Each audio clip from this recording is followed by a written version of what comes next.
দেখো, পূর্ব পরিকল্পিতভাবে যে ঘটনা ঘটানো হয়েছে সেই ছবিটা আমরা দেখেছি। এই মুহূর্তের ছবিটা একটু তোমাকে দেখিয়ে রাখি প্রথমে, এই সমস্ত ব্যাখ্যায় যাব। তবে আমি আবারও বলছি, এই জিনিসটা হয়তো আমরা দেখে খুব অভ্যস্ত। এই ডোরিনা ক্রসিং এর মাঝামাঝি এই জায়গাটা একাধিক আন্দোলন, বিভিন্ন রাজনৈতিক ক্ষেত্রে বিভিন্ন রাজনৈতিক আন্দোলন আমরা দেখেছি, যেগুলো এইখানে বসে আমরা স্লোগান তুলতে দেখেছি। আজকে যে ছবিটা দেখতে পাচ্ছ এখানে, সেখানে যারা এখানে বসে রয়েছেন, দুর্ভাগ্যজনকভাবে, আমি বলছি দুর্ভাগ্যজনকই বলা উচিত, প্রত্যেকে সাংবাদিক।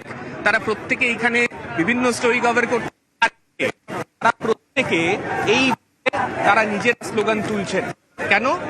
খুব বেসিক দাবি। অনেকের অনেক প্রশ্ন থাকবে, অনেকেই সামাজিক মাধ্যমে প্রশ্ন তুলছেন। প্রশ্ন আমরা যা করি সেই প্রশ্নের লাইন নিয়ে প্রশ্ন তুলছেন। আমার একটাই বিষয়, সবকিছুর উত্তরে তার মানে মারটাই আপনাদের কাছে সলিউশন হিসেবে যদি আপনারা মনে করে থাকেন, সেক্ষেত্রে we are really sorry to say, আমরাও কিন্তু প্রত্যেকে যারা চিকিৎসা করেন, যারা ওকালতির সঙ্গে যুক্ত, প্রত্যেকের মতো আমরাও একটা এমন প্রফেশনে রয়েছি যেখানে হয়তো অনেক মানুষের সঙ্গে আমাদের কথা বলতে হয়, বিভিন্ন কিছু মাথায় রাখতে হয়, কিন্তু at the end of the day আমরাও কিন্তু মার খেতে কাজ করতে আসিনি। তাই সেই ছবিটাই এই মুহূর্তে ধর্মতলায় প্রত্যেক সাংবাদিক এই মুহূর্তে দেখানোর চেষ্টা করছেন। প্রীতি রয়েছে, প্রীতি আন্দোলনের মধ্যে এখানে স্লোগান দিচ্ছিল। একটু আসলে এই যে ছবি, এটা একটা বিক্ষোভের ছবি, এটা একটা আন্দোলনের ছবি। এই ছবি আমরা আপনাদের দেখাই, এই ছবি আমরা আপনাদের দেখাই। হতে পারে এটা কোনো রাজনৈতিক দলের, হতে পারে কোনো অরাজনৈতিক, কিছু মানুষের বিক্ষোভ, কিছু মানুষের স্লোগান। আর আজ ওখানে যাদের দেখছেন তারা তারা আমরাই, তারা আমরা, তার কারণ আমরা সেদিন আক্রান্ত হয়েছি, আমাদের গায়ে হাত পড়েছে। কারা হাত দিল? ছাত্ররা না, এই যে দেখুন আফরোজরা, মোহাম্মদ আফরোজ।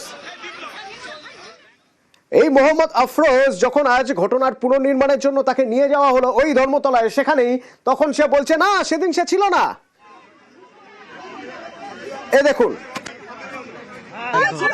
মোহাম্মদ আফরোজ, তার কাছে জানতে চাওয়া হচ্ছে, খালি পায়ে হাফ প্যান্ট মোহাম্মদ আফরোজ আজ ধর্মতলা চত্বরে আবার পুলিশ তাকে ধরে নিয়ে যাচ্ছে। তার কাছে জানতে চাওয়া হচ্ছে সেদিন কি হয়েছিল।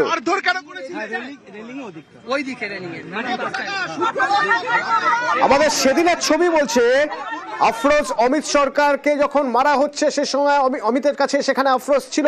আফরোজ আবার সেই ছবি নিজেই তুলছে, অথচ আজ আফরোজ কি মানছে সেদিন সে কোথায় ছিল, সেদিন এই ঘটনার সঙ্গে সে ছিল। আমার সঙ্গে রৌনক রয়েছে। রৌনক, যখন ঘটনার পুনর্নির্মাণ করার জন্য নিয়ে যাওয়া হয় আফরোজকে আজ, তখন কি আফরোজ মানছে, স্বীকার করে নিচ্ছে? আমাদের কাছে তো ফুটেজ রয়েছে, আমরা তো জানি সেদিন আফরোজ কি করেছে।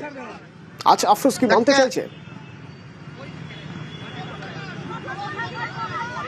তাকে একেবারেই তিনি এই বিষয়টি মানতেই চাইছে না, এবং এই আফরোজ সহ আজ 5 জনকে নিয়ে এসে ঘটনার পুনর্নির্মাণ করা হয়। মূলত আফরোজ এই জায়গায় এসে জমায়েত করেছিল, এই ধর্মতলা থেকে সে তার গ্যাং নিয়ে মোহাম্মদ আজাদকে সঙ্গে নিয়ে ঠিক যে রানী রাসমণি এভিনিউ, এই রানী রাসমণি এভিনিউ এর দিকে পালিয়ে যায়, এবং সেখানেই তুমি দেখতে পাচ্ছ রানী রাসমণি এভিনিউ এর যে ঢোকার জায়গা, এই জায়গাতে দাঁড়িয়েই আমাদের সহকর্মী অমিত সরকার এবং সঞ্জয় মণ্ডলকে ঘিরে ধরে মারধর করে এই আফরোজ এবং তার গ্যাংয়েরা। এই বিষয়কে কেন্দ্র করে আজ পুনর্নির্মাণ করা হয়। সেই ভিডিও ফুটেজ দেখিয়ে আফরোজের কাছ থেকে জানতে চাওয়া হয় তারা মোট কতজন এখানে এসেছিলেন, যারা এই ভ্যান্ডালিজমের ঘটনার সঙ্গে যুক্ত ছিলেন, এবং তার যে অবস্থান, সে যে বয়ান দিয়েছে, তার সঙ্গে পুলিশের কাছে এই আফরোজের একাধিক ভিডিও রয়েছে।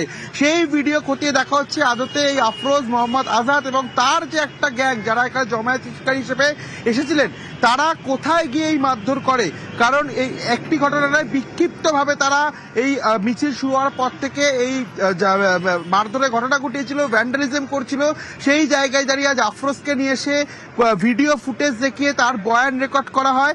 এবং তোমায় জানিয়ে রাখবো, এই আফরোজ কিন্তু আরো 20 থেকে 25 জনকে নিয়ে এসেছিল, তাদেরকেও আইডেন্টিফিকেশনের কাজ ইতিমধ্যে শুরু করেছে পুলিশ। এবং আফরোজের যে সঙ্গী ছিল মোহাম্মদ আজাদ, তাকেও কিন্তু একেবারে অন্ডাল পালিয়ে যাওয়ার পথে দুর্গাপুর এক্সপ্রেসওয়ে থেকে এই দুজনকে গ্রেফতার করা হয়। অর্থাৎ তিনি ঘটনার সঙ্গে সরাসরি যুক্ত, সেটা পুলিশের কাছে কাছে তথ্য প্রমাণ রয়েছে, ভিডিও ফুটেজ রয়েছে, কিন্তু আজকে আফরোজের বডি ল্যাঙ্গুয়েজ কি দেখা গেল?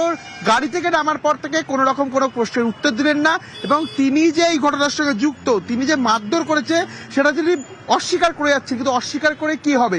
যে সার্কামস্টেন্সিয়াল এভিডেন্স, সেই এভিডেন্সে তো স্পষ্ট দেখা যাচ্ছে আফরোজ মারধর করছে। এবং শুধু তাই না, আমাদেরই সহকর্মী অমিত সরকার এবং সঞ্জয় মণ্ডলকে আফরোজ এবং তার দলবল মারধর করে সেই ভিডিও ফুটেজে কিন্তু পুলিশ সামনে তুলে ধরেছে।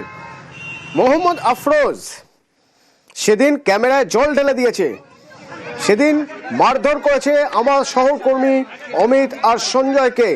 সেই আফরোজ আজ ধর্মতলায় গিয়ে বলছে সে নাকি সিনেই ছিল না, সেদিন সেখানে ছিলই না। এই আফরোজ যাকে দেখা যাচ্ছে যে সাংসদ অভিষেক বন্দ্যোপাধ্যায়ের সঙ্গে সেলফি নিচ্ছে, এ তো গেল মোহাম্মদ আফরোজ, যাকে তৃণমূল সাংসদের সঙ্গে দেখা যাচ্ছে। আরেকজনকে দেখাবো আপনাদের, খালেদ রেজা। খালেদ রেজাকেও আজ নিয়ে যাওয়া হয়েছে। খালেদ রেজাও খালি পায়ে আজ ধর্মতলায় হাঁটলো। খালেদ রেজাও মানতে চাইল না যে সেদিন সে ছিল। একেবারে কে এই খালেদ রেজা জানতে চাওয়া হচ্ছে। খালেদ রেজা বলছে কংগ্রেস কি করতে ছিল গোটা বিষয়টি কিন্তু ইতিমধ্যে খতিয়ে দেখা হচ্ছে এবং তুমি দেখতে পাচ্ছ এখনো কিন্তু তাকে নিয়ে বিভিন্ন জায়গা ঘোরাচ্ছে। হ্যাঁ, যখন মল্লিকার্জুন খাড়গে এসেছেন তার সঙ্গে খালেদ রেজাকে দেখা যাচ্ছে।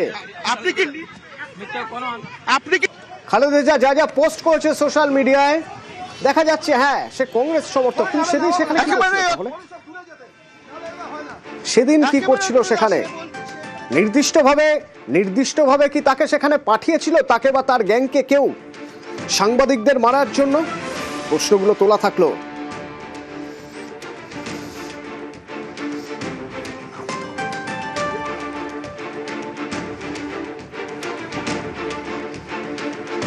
একদিকে খালেদ আর ওদিকে আফরোজ। হাফ প্যান্ট পরে আফরোজ আর ঘুরে বেড়ালো, বলা ভালো তাকে ঘোরানো হলো ধর্মতলায় খালি পায়ে হাফ প্যান্টে মোহাম্মদ আফরোজ। তাকে গ্রেপ্তার করা হয়েছে সাংবাদিক নিগ্রহের জন্য, মারধরের জন্য সাংবাদিকদের। কিন্তু এদের প্রত্যক্ষ মদত দেখাচ্ছে।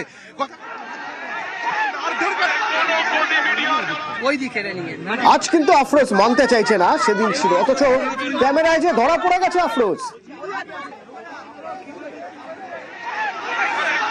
তো ধরা পড়ে গেছে, 24শে জুলাইয়ের যে ছবি দেখছি আফরোজ নয়। অথচ আজ আফরোজ একেবারে কেঁচো, ঠিক 3 দিনের মাথায়। এই হয়, এখনো পর্যন্ত 16 জন গ্রেপ্তার সাংবাদিকদের পেটানোর অভিযোগে, আরো গ্রেপ্তার হবে।